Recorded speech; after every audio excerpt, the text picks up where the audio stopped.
各位律師義工，你哋好。唔知你有冇諗過，點解我哋嘅存在對某啲人嚟講會係咁重要呢？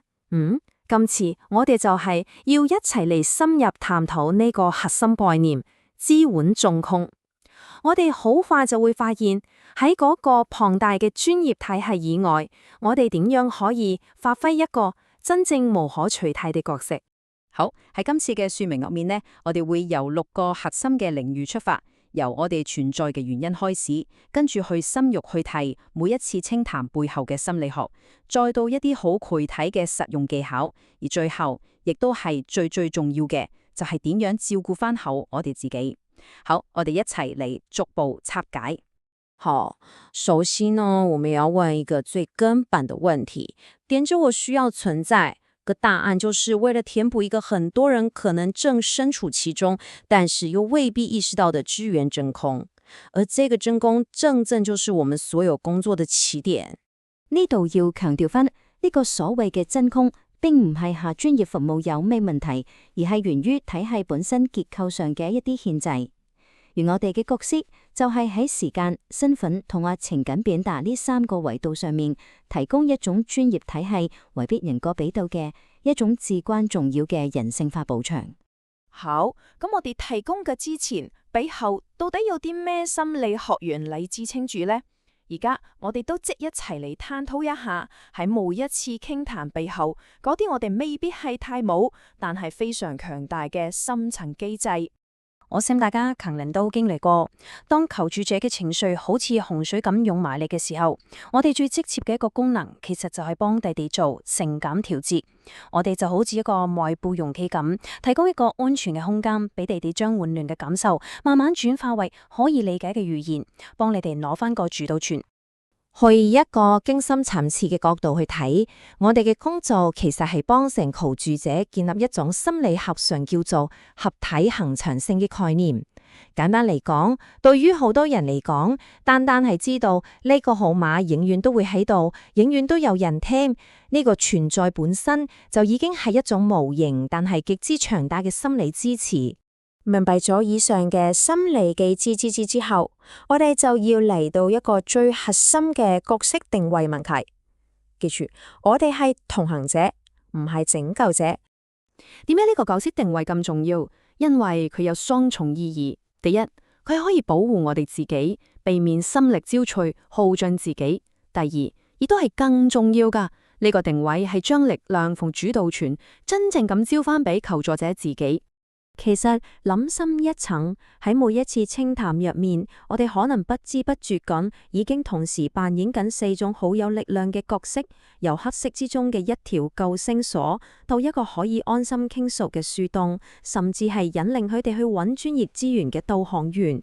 每一個角色都發揮緊佢獨特嘅作用。好，理論嘅部分講完，我哋嚟到最實戰嘅部分啦。點樣先可以將呢份人性化嘅支援轉化為具體嘅清談技巧呢？所有技巧的基礎都是由主動聆聽開始。那個不單只是聽他們講的故事，更重要的是要捕捉到他們聲音裡面的顫抖，他們呼吸的節奏。我們的角色就好像一面鏡，將他們自己可能都未必察覺到的感受，如實跟反映翻俾他們看。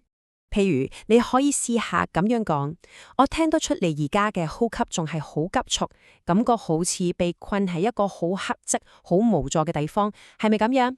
留意呢句話並唔係一個判斷，而係一種反應。正係呢種反應可以令到對方第一次感覺到自己係真正被聽見、被睇見。聽完之後，下一步就係肯定與接納。呢度有一個非常重要嘅區分。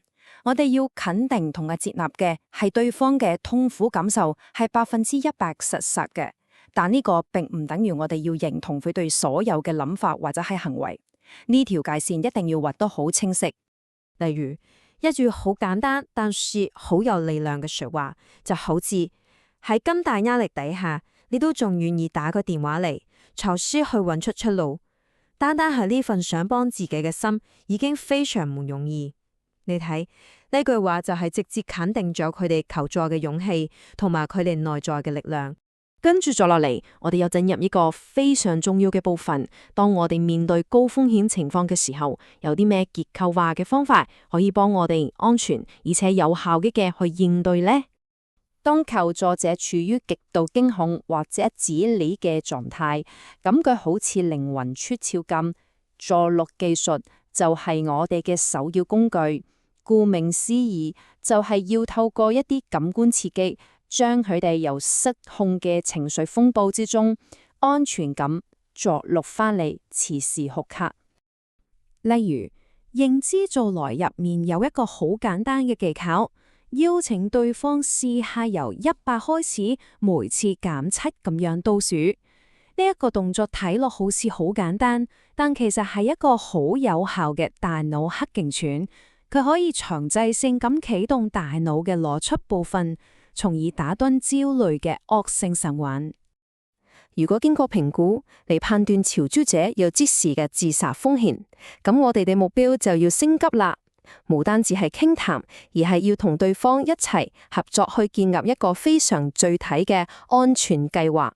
我哋重用嘅 Stanley Brown 模型就提供咗一個好清晰而且非常強調合作嘅6步框架。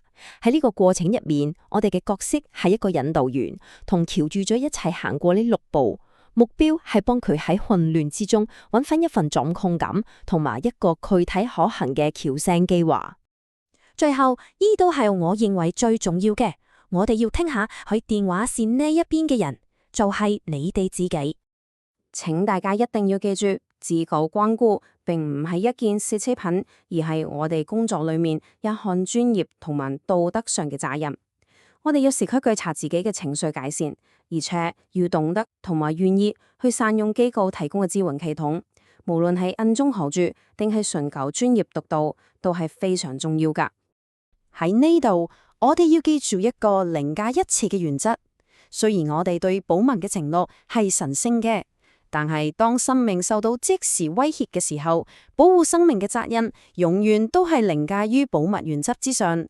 呢個係唯一嘅例外。所以總括嚟講，我哋做緊嘅遠遠唔止係接聽電話咁簡單，每一次嘅傾談都係一次好深刻嘅人性連結。我哋正正係透過呢條電話線重新定義同實踐緊同行呢2個字嘅真正意義。所以，當你準備接聽下一次來電的時候，不妨帶着那個問題，在今次的對話裡面，我點樣可以成為對方靈魂可以暫時安放的地方？請記住，你們提供的不單只是一對耳朵，而是一個庇護所。多謝你哋們每一位為那個城市所做的一切重要的工作。